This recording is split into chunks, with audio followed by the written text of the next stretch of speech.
Bonjour à tous, nous allons prendre le temps de regarder le temps de l'Avent.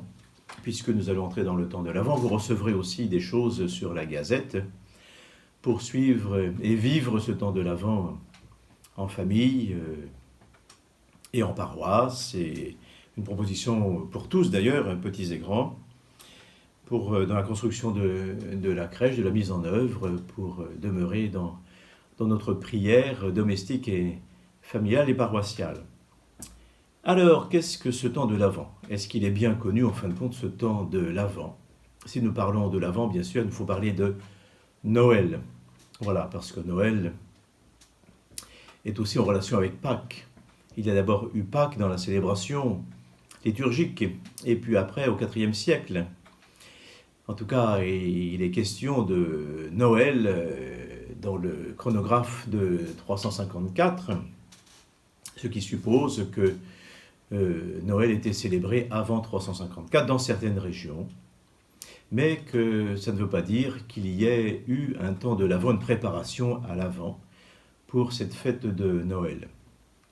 En tout cas, nous savons que c'est d'abord en Gaule et en Espagne qu'il y a eu ce temps de l'Avent au IVe siècle, sous des formes très différentes, alors qu'à Rome, ce temps de l'Avent n'existait pas.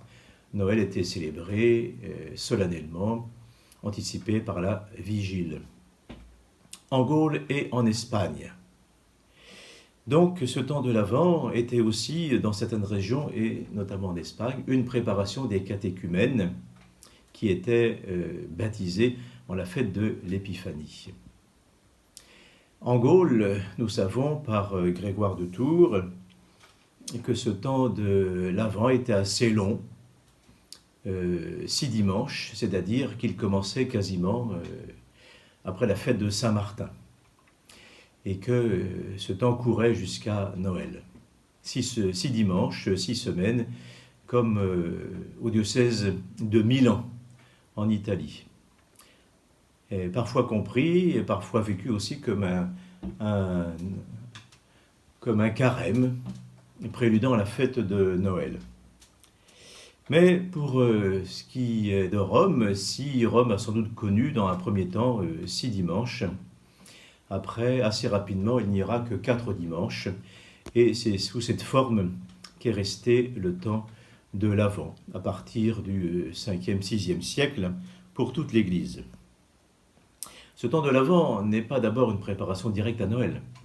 Nous le savons à travers les textes, mais il nous invite à reconsidérer la fin des temps et donc la venue de Jésus dans la gloire. Puisque nous attendons la venue de Jésus dans la gloire, nous allons aussi rappeler son premier avènement dans la chair, dans la nuit de Bethléem, sa naissance parmi nous, tout en considérant aussi que cette venue immédiate de Jésus s'opère en chaque instant en nous par l'œuvre du Saint-Esprit. Donc ce temps de l'Avent est une mise en route.